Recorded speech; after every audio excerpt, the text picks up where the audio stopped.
আসসালামু আলাইকুম and welcome back to my channel. আজকে আপনাদের সাথে আমি শেয়ার করব 1 কাপ আটা এবং 2টি আলু দিয়ে সহজে বিকালের নাস্তা।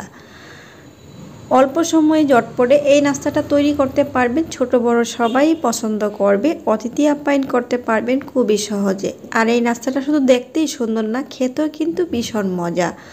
অবশ্যই ট্রাই করে দেখবেন। তাহলে আমি কিভাবে তৈরি করলাম চলুন দেখে নেওয়া যাক। আর ভিডিওটি না টেনে দেখবেন। ভালো লাগলে একটি লাইক করবেন, নতুন হয়ে থাকলে আমার চ্যানেলটি সাবস্ক্রাইব করে অল বাটনে ক্লিক করে রাখবেন। চলুন তাহলে নাস্তাটা বানাতে শুরু করি। প্রথমে নাস্তা বানানোর জন্য আমি এখানে 1 কাপ নিয়েছি আটা। আপনারা আটার পরিবর্তে ময়দা ব্যবহার করতে পারবেন।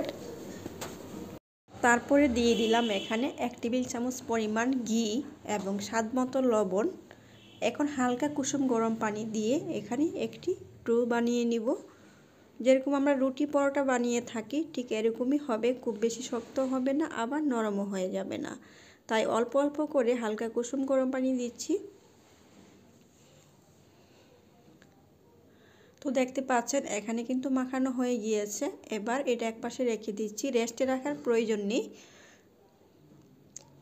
এখানে নিয়েছি আমি 2টি আলু সিদ্ধ করে একদম মিহি করে নিয়েছি। তারপরে দিয়ে দিচ্ছি বেশ কিছুটা পেঁয়াজ কুচি, স্বাদমতো কাঁচামরিচ এবং বেশ কিছুটা ধনিয়া পাতা কুচি। এবার দিয়ে দিচ্ছি 1/2 টেবিল চামচ পরিমাণ টালা জিরা গুঁড়া, স্বাদমতো লবণ। এই সব কিছু একসাথে ভালোভাবে মাখিয়ে নিচ্ছি। নতুন আলু দিয়ে সহজেই কিন্তু এই নাস্তাটা তৈরি করা যায়। তো মাখানোর সময় আমি এখানে সামান্য পরিমাণ ঘি ব্যবহার করছি। আপনারা চাইলে সরিষার তেল দিতে পারেন। আবারও ভালোভাবে মাখিয়ে নিচ্ছি।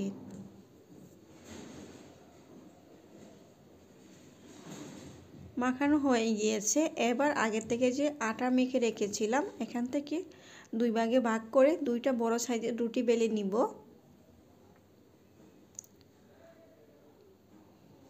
তো দেখুন একটা রুটি বেলে নিয়েছি। রুটিটা ঠিক এরকম বড় হবে, এরকম পাতলা হতে হবে। এবার আলুর যে পুরটা রেডি করে রেখেছিলাম ঠিক এইভাবে 2 ভাগে ভাগ করে দিয়ে দিলাম অর্ধেকটা, দেখতে পাচ্ছেন। এরপর যে হাত দিয়ে চেপে চেপে ঠিক এইভাবে রুটির সাথে আলুর পুরটাকেও চারদিকে ছড়িয়ে দিব যেন সব দিকে খুবই ভালোভাবে হয়।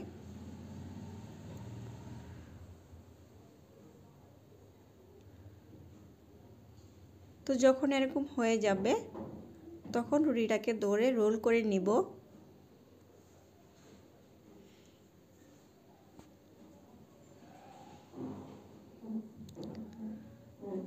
এক পাশ থেকে রুটিটাকে ধরে ঠিক এইভাবে মুড়িয়ে রোল করে নিতে হবে যেন আলুর পুরটা কোনো দিকে বের হতে না পারে। ঠিক এইভাবে আলতো হাতে রোলটা করে নিতে হবে। তারপরে আলতো হাতে চেপে রুটিটাকে ভালোভাবে জোড়া লাগিয়ে নিচ্ছি। এবার ছুরি দিয়ে প্রথম সাইডটাকে কেটে আলাদা করে নিব। তারপরে ঠিক এইভাবে পিস পিস করে এই নাস্তাগুলোকে কেটে নিচ্ছি। একদমই সহজ এবং অল্প সময়ে নাস্তাটা তৈরি করা যায় আর খেতে কিন্তু অসম্ভব মজা। আপনারা অবশ্যই একবার হলো ট্রাই করে দেখবেন। বিকেলে তো আমাদের যে কোনো নাস্তা তৈরি করতে হয়, আর যাদের বাসায় বাচ্চা থাকে তাদের তো প্রতিদিনই নাস্তা তৈরি করতে হয়। তো দেখুন তারপরে ঠিক এইভাবে ধরে চেপে চেপে ঠিক এরকম বিস্কিটের মতো করে নাস্তাটা আমি বানিয়ে নিচ্ছি।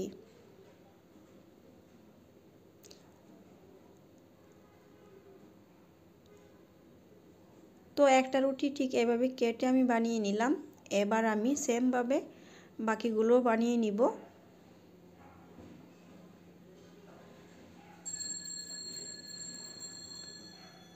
তো সবগুলো যখন বানানো হয়ে যাবে তখন আমি তেল গরম করে নিয়েছি। এখানে অল্প পরিমাণ তেল নিয়েছি। এইগুলো কিন্তু অল্প তেলেই ভেজে নিতে পারবেন, তবে আপনারা চাইলে কড়াই বড়েও তেল দিতে পারবেন, সেটা সমস্যা হবে না। তবে অল্প তেলেই আমি নাস্তাগুলোকে ভেজে নিব। এই সময় চুলার আঁচটা কমিয়ে রেখে এগুলোকে ভেজে নিব, তাহলে উপর থেকে অনেক ক্রিস্পি হবে আর ভিতরটা কিন্তু জুসি থাকবে।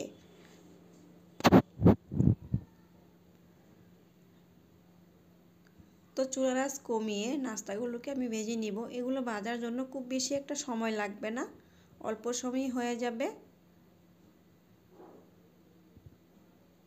উল্টিয়ে দিচ্ছি সেমভাবে বাকিগুলো ঠিক এইভাবে আমি লাল করে ভেজে নিব।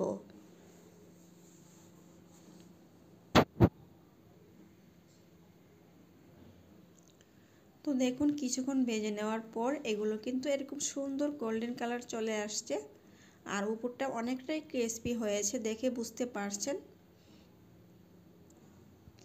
অল্প তেলেই কিন্তু নাস্তাটা মচমচা করে ভাজা হয়ে গেল। এবার তেল ঝরিয়ে আমি উঠিয়ে নিব।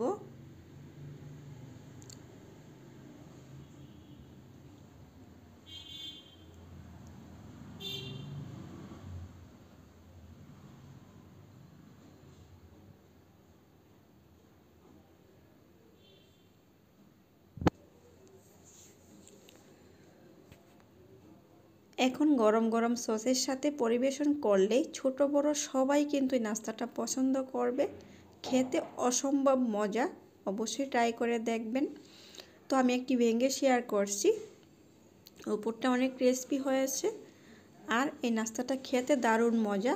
আশা করছি আপনাদের ভালো লাগবে। অবশ্যই বিকালের নাস্তা এটা একদিন হলেও ট্রাই করে দেখবেন আর কেমন লাগলো আমাকে কমেন্টস করে জানাতে ভুলবেন না।